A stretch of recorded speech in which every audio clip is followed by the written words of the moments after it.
Hello everyone, today I'm taking a look at The Force Unleashed, specifically for the Wii. It's funny, I grew up with this and I played this firsthand, even though The Force Unleashed was really meant to be played on 360 and PS3, they really went out of their way to at least make a downgraded version for Wii. And honestly, it's not bad after playing the other versions, and this is just the one I, fully played, and I just wanted to talk about it.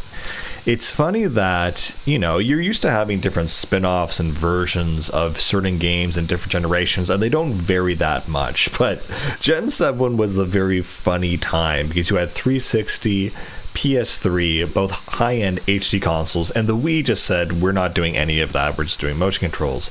And so very rarely, like the gap in graphics and adaptability was so huge that a lot of developers did not bother making games for the Wii if they're making them through 360, PS3, because they were compatible in that family. They weren't compatible with the Wii.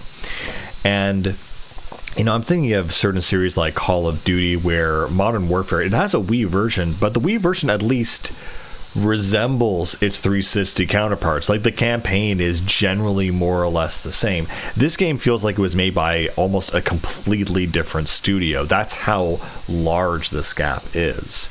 The mission structure, levels, characters, almost everything is completely different. The only thing that is the same is the main character and most of the story. For example, the Wii obviously does not have the giant Star Destroyer sequence. But yeah, The Force Unleashed, this was a time where it was, I believe, post episode 3, and so people were kind of flirting or exploring that prequel era, but prequel in the sense of like right before episode 4, that kind of gapping that or bridging that gap rather. And so that was kind of the main milieu in which this game was created. And so enter in Starkiller, the original name apparently for Skywalker, who is essentially one of the edgiest Western characters ever conceived. He barely says a word, he talks under his breath, and basically he is this, Vader's secret apprentice. Yeah, every single, IP in this time frame had, Vader or Anakin as secret apprentice, and the Clone Wars he is an apprentice, and this one he's a secret apprentice. And so the story kind of, it's not very good, I'll be honest, but basically he's raising this kid to essentially grow up and in the Sith tradition to strike down his master, which is Palpatine. And so at the end of the game, you have two choices: to side with Vader or side with the Emperor, instead strike down Vader. So it is a very traditional kind of Sith-esque story. And actually, I think that's actually for the dark side story. While you do have, so technically there's 3 endings, where you have the light side ending, where halfway through the game, the apprentice realizes, oh, hey, he actually, has the moment where he's like, oh, maybe the rebels are the good guys, and he just switches over, as most games do. It's interesting because seeing the first trailers for this game were really, really hyped. They were really, really interesting, where basically it showed a guy using force powers to throw an entire TIE fighter like across this chasm in Coruscant, and do all these crazy force moves that are basically a power fantasy, a Jedi on steroids, was the original pitch for this game. And it changed very much over the years from that trailer. But I do remember that original trailer very vividly as kind of like, oh, cool, new Star Wars IP. And it's kind of funny because that's exactly what we got. We got that incredibly like action focused force game, gameplay. It's just that the game itself isn't very good. It's like, okay, cool, we can do all these crazy effects and take down these ATSTs and do force lightning and all crazy stuff to make you feel like a badass. It's just that the overall experience and story aren't that good. They're not bad, but they're like mid at best, that middling in-between state. And so in the 360 version, like, everything's very bloomified. There's like force lightning goes everywhere. And I find with the 360 version, I was actually more frustrated with that, because whenever you fought an ATST, it kind of fell into this battle chess scenario where you had to do the exact same things in a certain order in order to defeat it. Otherwise, you would always lose. So there wasn't a whole lot of variety, but it was graphically and mechanically, I would say, superior. In the Wii version, it was actually a lot simpler, which I kind of honestly enjoyed. You kind of have a very set, defined, array of skills, and the way they optimized the controller was actually pretty interesting. You shake the nunchuck to use force push, you click the C button to use force lightning, you press A to dash around the environment, so movement feels really good.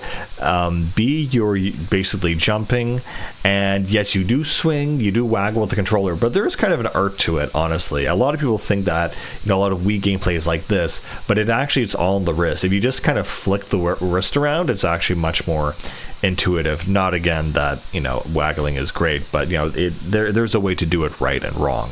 Another thing I really liked is that, again, the game's graphics look very simplified, but again, I kind of enjoyed that to some extent. I really enjoyed that it has an array of lightsaber selections, outfits. It's very, very simplified, and I would say the costume design for Starkiller in this game, actually, I think he's just called the Apprentice, now that I think about it, because now I've resurfaced this memory of the mid 2000s where you had Soul Calibur 4, and you had one of the wildest crossovers of all time, which was Darth Vader and Yoda in Soul Calibur 4, and that was just, and it was the main promotional material, and they put them in the opening cutscenes. So, and what's really interesting is that they console segmented it for a while until the characters became DLC, but Yoda was the 360 mascot, and Vader was the PS3 mascot. And what I totally forgot about this whole debacle scenario is that Starkiller appeared in both games, and literally no one remembers him. I totally forgot he existed, but I just remembered as I brought him up now, because he's just not an interesting character. He's the most tepid edgelord ever conceived. He's just not interesting or cool or creative, and I'm pretty sure in that game he's actually called the Apprentice and not Starkiller, and that's why that discrepancy exists. So yeah, I mean, it's not much in this game. Essentially, this guy in the good ending, it's like he sacrifices himself. He becomes the symbol of the Alliance.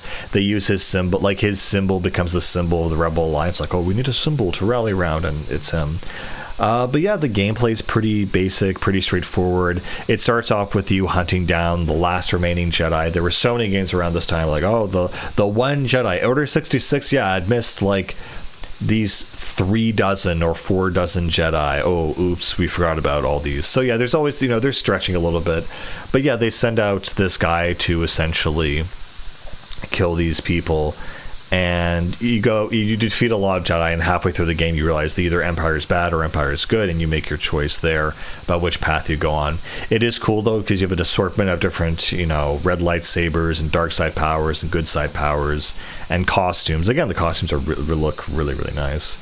But yeah, there's nothing in here, even the supporting characters and cast, the good characters, the bad characters, it's just a lot of Vader simping, which I never really got. Like, Vader's a cool villain, he's a great character, but like the level of like, oh, he's so amazing and so above us, like, okay, sure, but I don't know, there's something about Vader games, as I would call them, that is just too simpy. It's just like, he's kind of presented as this indestructible character that can't be defeated or have any internal conflict. And there's a whole other tangent I could go off on the Star Wars IP and what's happened to it. Just the fact that you had all, like, this was the beginning of post-prequel trilogy lore and writing, and there was so much that existed after episode 6 for the original trilogy that, again, Disney just didn't use. And I mean, the whole thing is I don't even count Disney as part of the canon as far as I'm concerned, because it doesn't adhere to the canonistic rules of the IP, and of course they don't, or they can't, because Lucas wanted to give them it, right? But they didn't even, they weren't interested. Anyway, I'm digressing a lot here, but yeah, it's a very mid game, and I mean, and the whole kind of post episode 3, pre episode 4 stuff is all very mid, to be honest. There's nothing in here that I'd really say, oh wow, as a Star Wars fan you need to experience this. Like, you really don't. It's not that good. And then I remember, I'm not going to review it, like in the sequel I played a little bit, turns out he's a clone, and there's millions of him, and he has to fight himself, and he gets a dual wield, blue lightsabers. It's just like, it sounds cool from a gameplay perspective, but from a narrative story perspective, I just don't care. It's just not interesting. It's like, oh, what if you were a clone apprentice for Vader? Like, cool. So, I mean, there it is. I guess there are two things that are just very strange about the Wii version that I do want to bring up that are just kind of funny mechanical things. First of all, there's no level select. I'm almost certain in the 360 and PS3 version, once you beat a level or you beat the game, you can go back and chapter select. That is not possible here. You beat the game and it goes to New Game Plus. So it just rolls over. It just continuously auto saves and rolls over, which is not great and kind of frustrating. The other thing about the Wii version that's very funny is that it has a multiplayer. And I remember playing this with my brothers like back in the day. It was not good. It was very cheesy. It was not good. I mean, it worked, but those niche multiplayers that just shouldn't exist. But anyway, yeah, it's kind of a fun novelty, but that's, The Force Unleashed on Wii, of all things. Anyway, guys, I'll see you later. Bye.